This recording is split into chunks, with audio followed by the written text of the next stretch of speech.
How is it going, everyone? Cuppa Anime Joe here.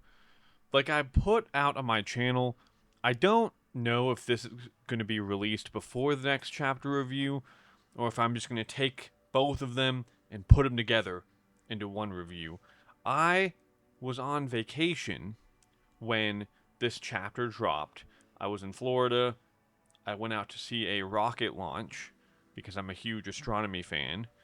And if you have any interest in that, I talk about it on my main channel. Maybe I'll link that video in the description because that trip, that video, like that is my main channel over there, but it's kind of the whole reason why this got delayed. So, with that though, I figured I might as well still sit down and record this.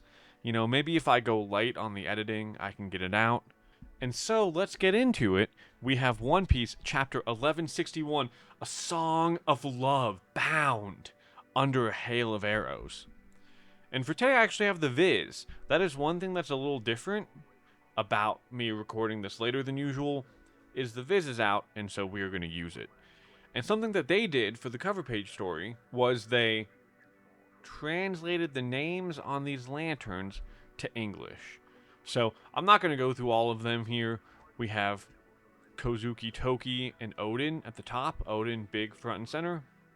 We have Shimotsuki Yasuie. Beneath that, the three here. Maybe I'll have it up on the screen, but if not, you know, you've probably read the chapter, so you've seen this. The three beneath Odin are the samurai that were in the cave with Yamato when she was a kid. Otaka, I don't remember exactly who this is, but I think she's the wife of one of either the scabbards or one of the daimyos. But off the top of my head, I actually don't remember.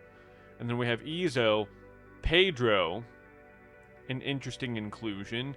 But I do think that Momonosuke and Kinemon were on the ship with the Straw Hats when Pedro saved them.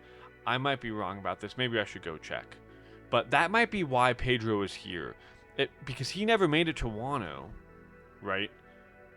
But if he assisted in getting the current Shogun to Wano, it does make sense to me that he is up here being honored. So, then we have a Kurozumi. The only Kurozumi I can think of being here is Kanjuro.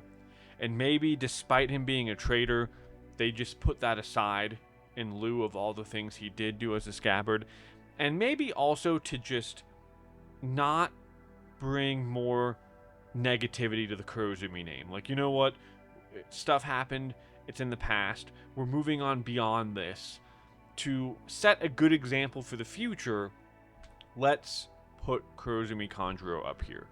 I don't know what other Kurozumi it could be. But the rest of it is cut off by Yamato's horn, so we don't get to see. And then along the bottom, they try to translate as much of the names that we can see, but there's just not enough here to go off of. We're not really sure who these individuals are. And then I went back and looked. It seems like Momonosuke was on Zou during Whole Cake Island, and Kinemon might have been as well. So I'm not exactly sure who came up with the idea of putting Pedro here. Maybe it was the Straw Hats. Like, Luffy did mention Pedro in his fight with Kaido. So perhaps the story of him helping them escape, I mean, he was a big part of Zou.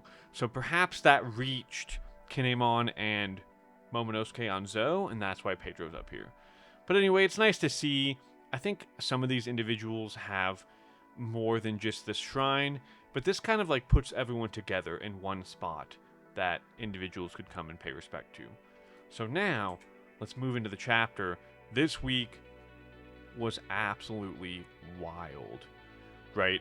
We got the big names clashing. On this first page, the main thing I want to go over is Dragon gets shot by a laser beam. And we'll go into this celestial dragon next. Her name is Saint Maffy. But I'm curious how she shot this beam, right? Is she cybernetically enhanced, like a prototype pacifista? I mean, they didn't have Vegapunk back then. It could be a devil fruit. It's maybe not too dissimilar from Kizaru's Devil Fruit, so I'm not against that. It could also be like a power bestowed by Emu. I mean, Emu's pretty crazy. But that's the main thing that sticks out to me on this channel. This Celestial Dragon is going after Garling's children. So somebody talking to Saint Maffy on the Dendenmushi is like a caretaker of sorts. We don't know who it is, but they're requesting, they must be pretty high up there, because they're requesting that Maffy go after Garling's kids. There does seem to be a bit of short-sightedness here, though, because I don't know if either of them know there's 2 kids. Like, Maffy gets Shamrock, but Dragon ends up with Shanks. So, you know, where's that lead, right? Does Saint Maffy not make it out of God Valley? Like, let's say this is not dragons. Let's say this is Kizaru's Devil Fruit, right? Well, what is Garling gonna think when he finds out that they only saved one of his children, right? Maybe the caretaker and Saint Maffy get the axe here, and that's how that Devil Fruit gets back into the hands of the Marines and the Celestial Dragons. So another important thing we learn about Saint Maffy is she's from the Satchels family. So we're filling out those 20 kingdoms, right? We have a new family here. She gets absolutely bodied by Whitebeard, but not really, because we know that she can regenerate. And in this huge slash from Newgate himself, it does not look like he's using Conqueror's Hockey, so I think it was just a normal attack. You know, they probably haven't figured out yet. And by they, I mean the Conqueror's Hockey users on this island. So your Big Moms, your Whitebeards, Rocks, Roger, etc. They likely haven't figured out yet that it is the trick to doing more lasting damage to the God's Knights. We have a little funny interaction here where Lin's like, "You almost killed me, Newgate," and Whitebeard's like, "I wasn't even aiming for you, Linlin. What are you talking about?"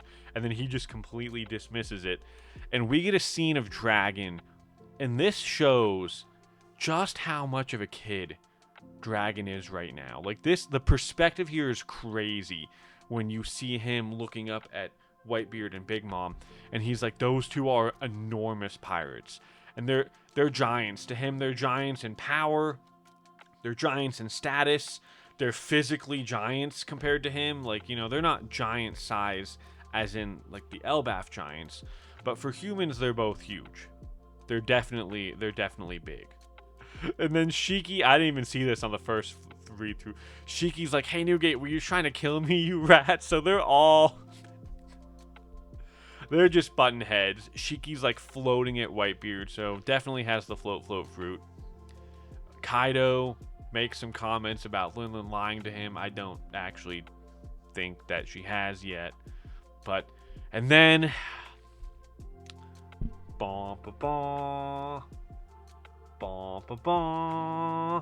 we have this group of pirates.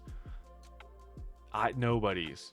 I don't know what these clowns were thinking, but they say it's the Rocks pirates. Take them down and we'll be famous.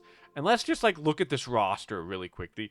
The looming shadows standing in front of this crazy group. You have Kaido, Big Mom, Shiki, and Whitebeard. What did they think they were gonna do? Like, really, in what world, in what universe were these randos gonna be able to do anything against one of these individuals, let alone 4 of them together? Crazy. We'll learn later on in the chapter who you have to be to take on these 4 together, but let me tell you, these guys ain't it, and they get absolutely bodied, decimated in this epic, cool combination attack with all 4 basically of these Yonko level fighters. And this is not something, we'll probably never see anything like this again. This is likely our only instance seeing this absolutely crazy, devastating combination attack, and it is absolutely badass. Maffy is like shocked. She's got the sweat beads coming down her face, and she's asking what is happening to this island anyway. So the Gods Knights, like, we know that things don't go well for Rox himself on God Valley. We also know that God Valley gets destroyed. But I do kind of think that these God Knights, they're in, some of them anyway. Maybe not all of them. Maybe not Garling. But some of them just might be in for a rude awakening when they run into, like, directly have a confrontation and run into the actual strongest people on the seas. And I'm very curious to see how that goes. Do any of the Gods Knights die? I wouldn't be surprised if some of them do.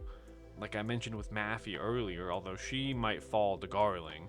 But setting aside the scenario with Maffy, like I wonder if some of the Gods Knights will not end up making it. We know Gunko does.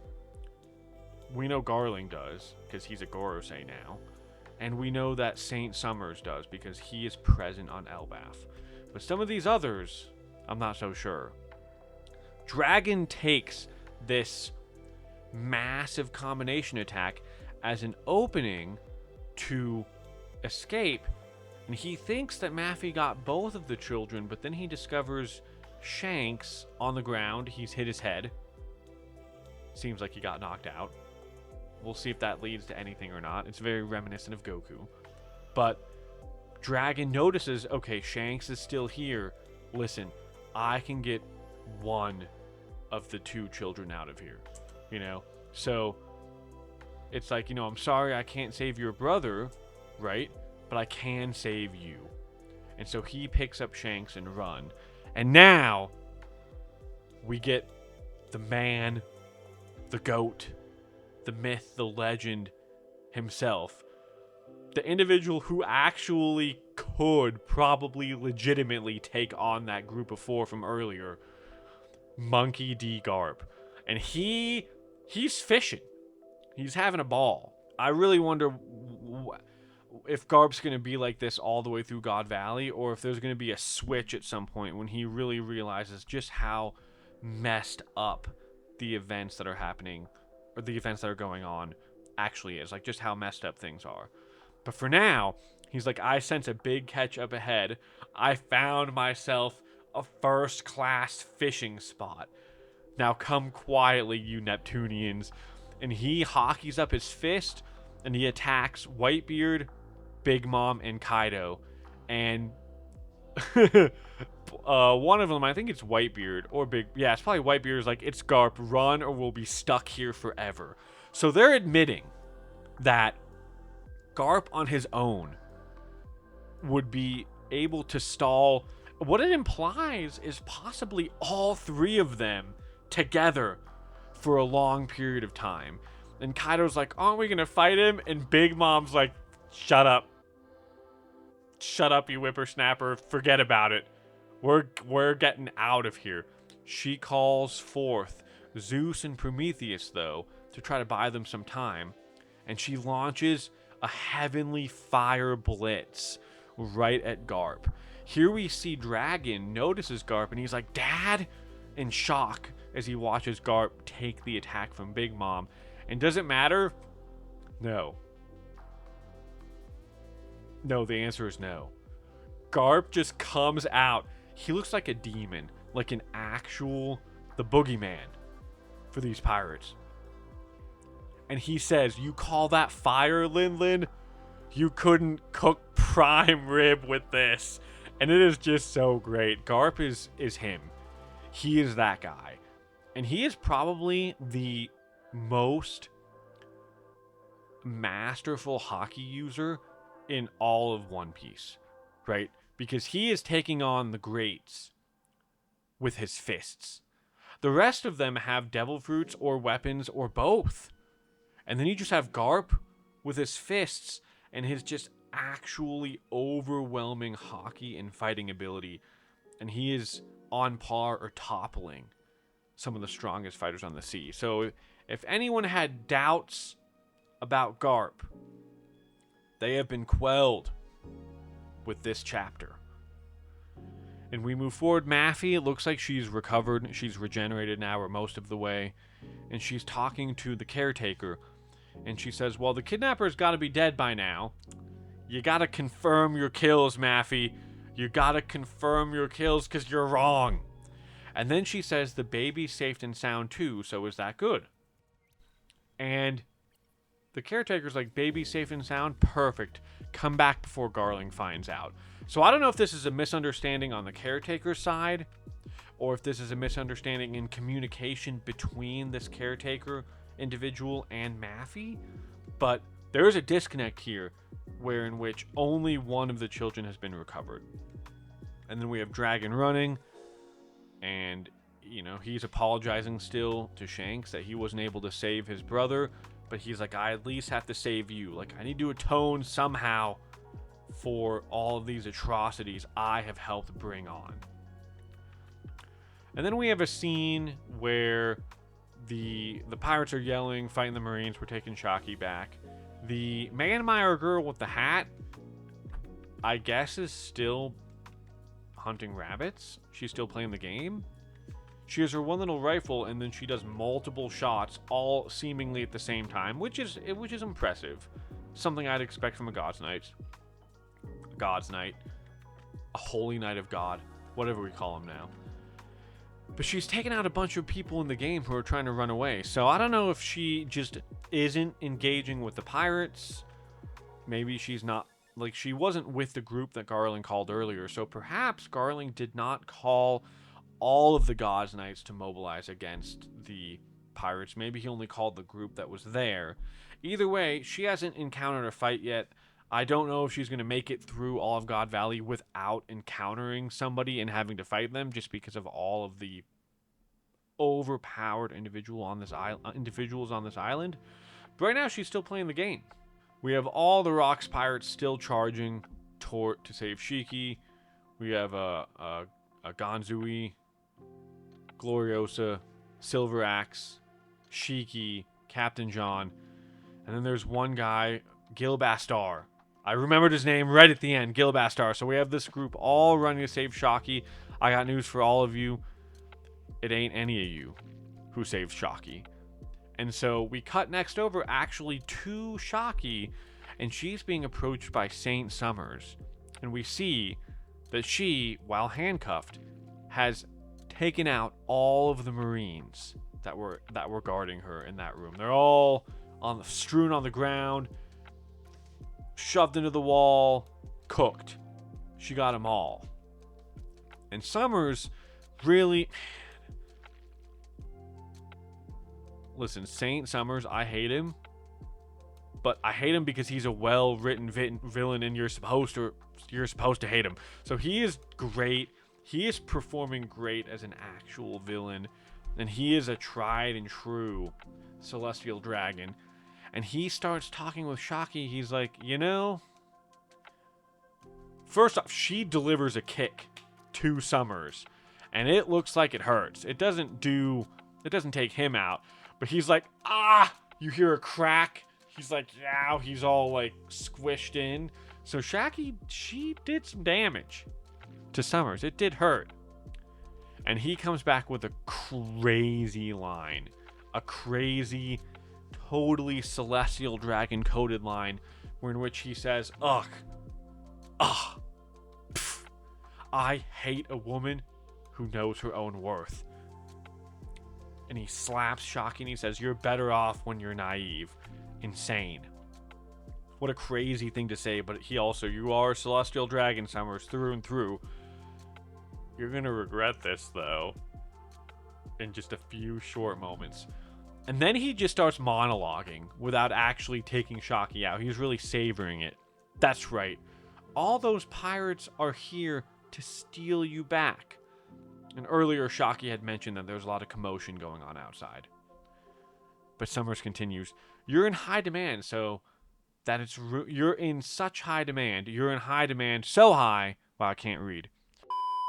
You're in high demand, so high that it's ruined our big day. But alive, you're only going to end up with Garling. So the more emotional choice is to kill you to make sure that nobody can have you. Crazy. Crazy. They've come from far and wide to rescue you, but when they finally get here, battered and bruised, they'll find their beloved brutally slaughtered. I wonder how they'll react to that. I'm not sure they're going to be bruised and battered, though. I think they're going to be bruising and battering the people that are in their way, getting to you. Summers, you got this a little wrong. We have Roger clashing with Whitebeard. I guess either they don't know that they're here for the same goal, or this is just an obligatory, we're both here, we have to clash. Or maybe Oda just needed to hold Roger back so he could give Rayleigh the shining moment. But Roger tells Rayleigh that, damn it, I can't get through, you gotta get Shaki. So Roger knows, he's aware, right? He's aware that what Shaki wants is to be saved by that great goat Silver's Rayleigh. But we got Summers continuing with his villain monologue. Can you hear that? They're right behind us, but they'll be just a second too late. The Marines are freaking out like, Summers, if you do this, Garling is, he's not going to be happy even with you.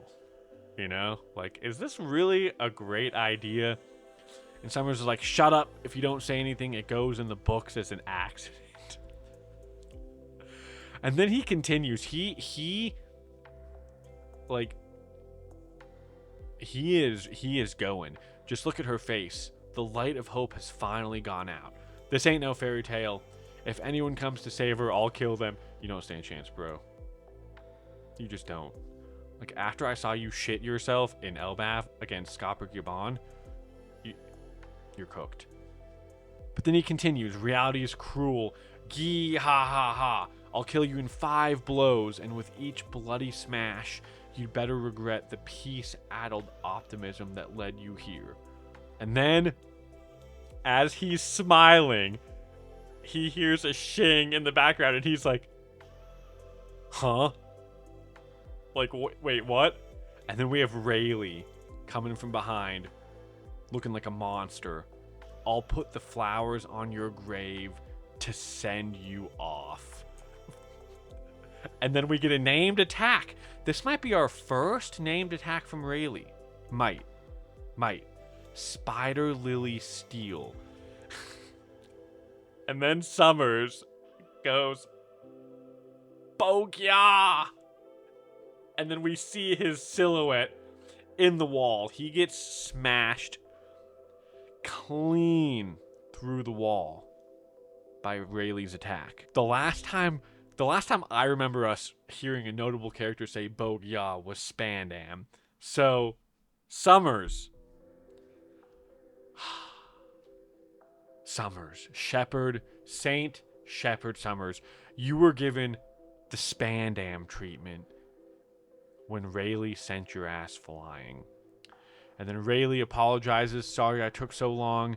We get a flashback to the letter, come and get me. And he's like, I've come to get you.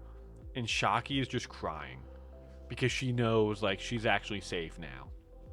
They ain't getting her.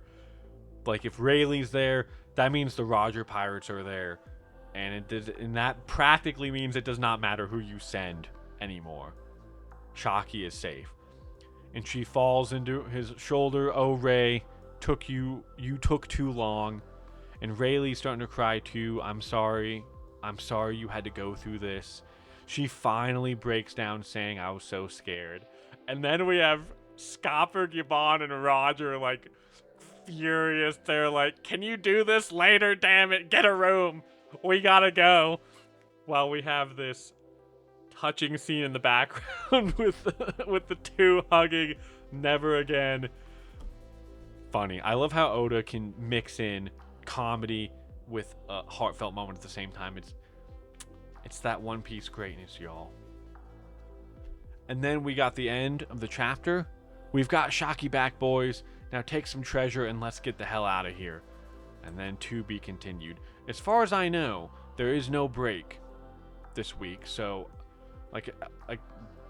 That's why I don't know if I'll get this review out before the next chapter or not, just because I'm pretty sure it's around the corner. Like within the next couple of days, we're going to have 1162.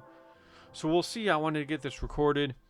I'll probably start editing it, and then if I don't make it, you know, I'll just record 1162 and I'll slap it in there, and we'll have it all together. So, with that, I hope you all enjoyed. If there's anything I missed, or there's any further discussion or stuff you want to talk about, leave it in the comments. I'd love to hear more. Please like and subscribe. Let me know if there's anything else you'd like me to cover. But with that, I'd like all of you to have an excellent rest of your day.